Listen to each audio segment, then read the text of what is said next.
चलो बेसिक चीजें तो होंगी, थोड़ा सा आगे बढ़ते हैं। अब मैं आपको ये सारी चीजें समझाता हूँ। पैरामीटर्स एंड आर्गुमेंट्स, अभी तक आपको पता चल गया था पैरामीटर्स क्या होते हैं, जो फंक्शन डेफिनेशन के टाइम आते हैं, और आर्गुमेंट्स क्या होते हैं, जो फंक्शन कॉलिंग के टाइम आते हैं। ठीक है।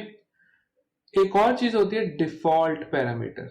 डिफॉल्ट पैरामीटर की वर्किंग समझाता हूं तो जल्दी क्लियर हो जाएगा। ओके, चलिए।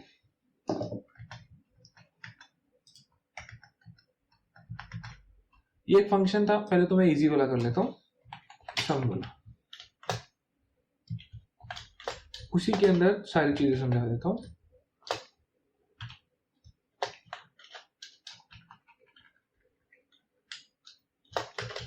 डायरेक्ट कर लिया और यहां पे भी वैल्यूज डायरेक्ट दे दी।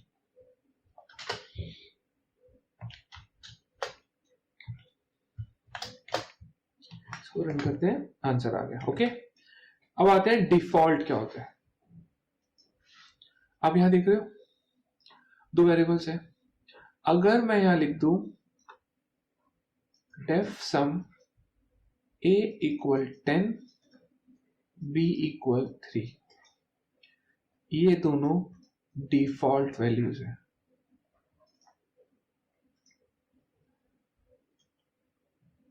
मतलब कि अगर फंक्शन कॉल होते हुए मैंने कुछ भी पास नहीं करा तो ये वैल्यूज यूज हो जाएंगी। इसे कहते हैं डिफॉल्ट वैल्यूज, और ये होता है डिफॉल्ट पैरामीटर्स, क्योंकि पहले से पैरामीटर्स गिवन है।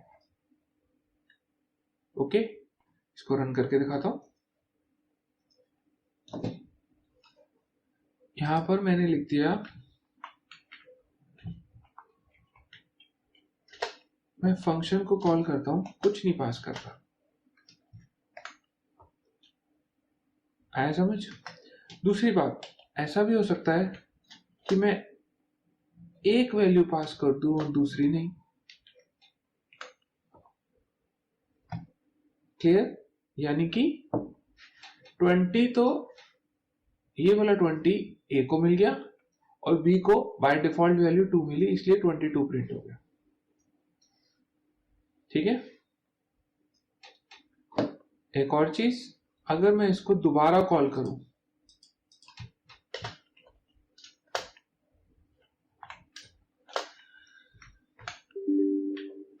आपने देखा एरर आता है। यानी कि आपको पहली वैल्यू पास करनी है और बाद में दूसरी। आप ऐसा नहीं कर सकते कि पहले को ब्लैंक छोड़ दे और दूसरे को यूज कर ले। मैं ऐसे कर सकता हूं। क्लियर? मैं ऐसे करूंगा तो एरर आएगा। ओके, तो जो भी डिफॉल्ट वाले फंक्शंस होते हैं, डिफॉल्ट पैरामीटर्स होते हैं, वो पहले वाले के लिए पास करे जाते हैं एज कंपेयर टू दूसरे वाले के लिए। क्लियर? चलो अब हम आगे बढ़ते हैं अगले टॉपिक पे। Default parameters clear. Scope of variable, दो होते हैं, ग्लोबल और लोकल। ठीक है, ये यूज से समझाता हूं, ज्यादा अच्छा रहेगा।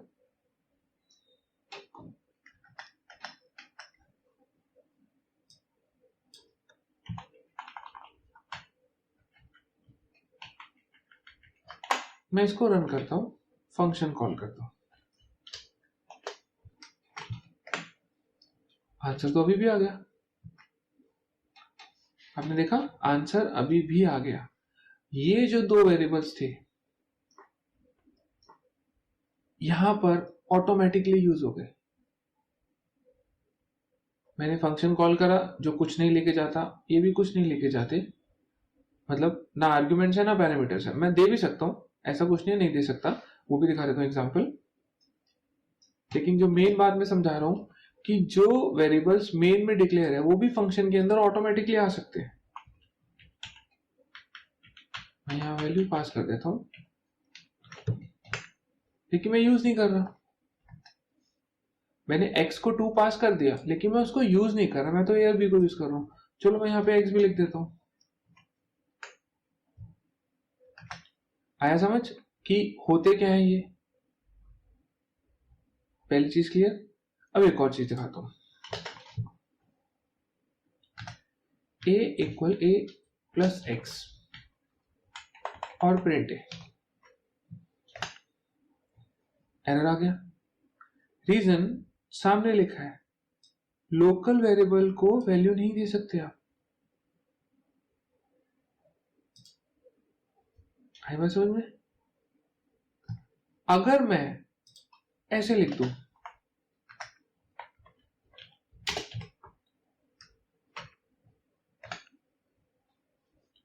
यानी कि ग्लोबल कीवर्ड जैसे ही मैंने उस वेरिएबल के साथ यूज करा जो फंक्शन का पार्ट नहीं है, तो फंक्शन के अंदर जो लोकली, यानी कि ये कह सकते हैं जो बाहर फंक्शन की डेफिनेशन के बाहर जो वेरिएबल अवेलेबल था, वो वाला अपनी वैल्यूज लेकर आ गया। ऐसे ग्लोबल वेरिएबल को यूज करते हैं। ओके, एक और चीज दिखाता हूं अभी, ये तो ठीक है।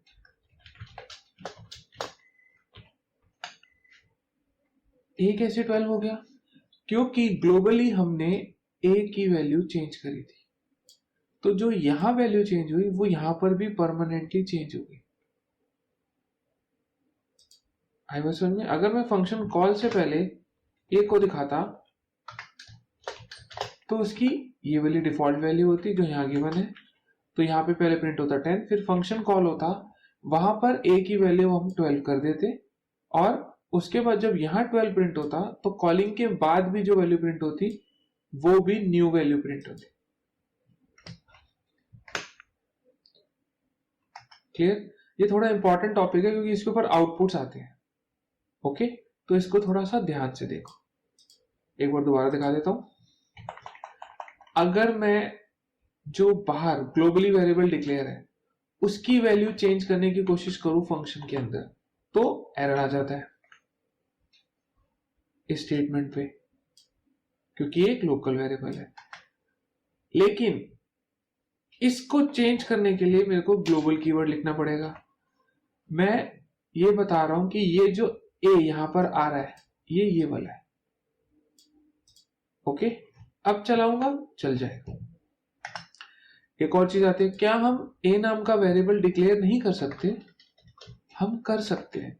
अगर मैं ऐसे लिख दूं तो अब देखो कोई एरर नहीं आया। ये तो ए पहले वाला था जो हमने यहां प्रिंट करा, करेक्ट। उसके बाद ए को 1 दिया, एक्स को 2 दिया, तो यहां पे ए आ गया 3, करेक्ट। और जो ये वाला ए है ये तो ऑलरेडी 10 ही था, यानी कि ये जो वैल्यू चेंज हुई ये लोकल के अंदर हुई। और अगर मुझे ग्लोबल के अंदर करनी होती तो मैंने आपको बता ही दिया, आपको ग्लोबल कीवर्ड लिख लेना। समझ आ गया लोकल और ग्लोबल क्या होता है? ठीक है, आगे करते हैं।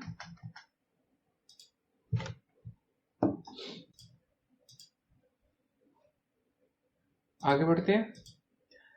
अब ये हमारे पास बिल्ट इन फंक्शंस जो कि पाइथन की स्टैंडर्ड लाइब्रेरी में अवेलेबल है। ये तो आपको कुछ कॉमन पता ही है, ये सब तो आप यूज करते ही आ रहे हो, ठीक है ना। जैसे कि ये भी। तो मैं आपको 2 कॉमन बताता हूं जो कि आपको आगे फायदेमंद होंगे, यानी हेल्प करेंगे। ORD एंड CHR, ठीक है। इसके लिए हम पाइथन पहले ओपन कर लेते हैं, और इसमें ये कर लेते हैं इंटरेक्टिव मोड, ठीक है। चलिए, सबसे पहले एक चीज बता देता हूं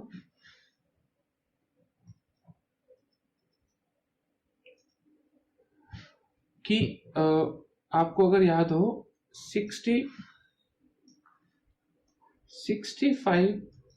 to 90, करेक्ट। स्काई कोर्स जो होते हैं 65 to 90 वो A to Z के लिए होते हैं। उसके बाद 97 से 122 स्मॉल के लिए, और 48 से 57 0 to 9 के लिए। बाकी जितने बचे उनके अंदर बहुत सारी चीजें आती हैं, 0 to 55 तक अवेलेबल है हमारे पास। ओके, इसको नोट कर लो क्योंकि इसी का यूज है ORD और CHR का।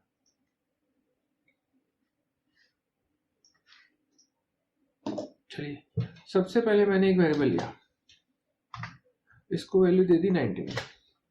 अब अगर मैं बोलता हूँ CHR of A, CHR of A, answer आ गया स्मॉल c, क्योंकि 97 से 122 तक छोटी एबीसीडी थी, तो ए हो गया 97, बी हो गया 98 और सी हो गया 97, 99। ठीक है, उसी तरह अगर मैं इसके अंदर डायरेक्ट भी लिख देता हूं, सपोज करते हैं 65 कैपिटल ए, ये तो समझ आता है कि CHR करता क्या है। अगर मैं CHR में 50 लिख देता हूं, क्योंकि 48 से शुरू होता है तो 012, CHR में मैं 32 लिख देता हूं, स्पेस है। ओके, CHR में मैं 12 लिख देता हूं, ये सब प्रीडिफाइंड है। अगर मैं क्लियर,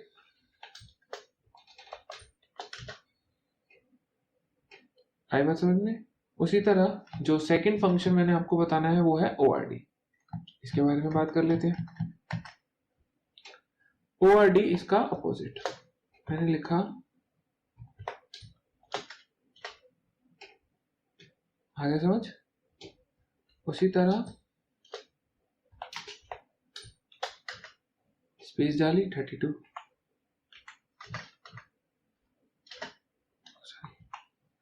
तो 7 नहीं, हाँ हमने डाला, क्योंकि बताना पड़ेगा कि वो एक नंबर है, नंबर फॉर्म में, तो वो डायरेक्ट ऐसे लेगा ना और सिंगल कोट्स में लेगा। ये तो हो गया था ना।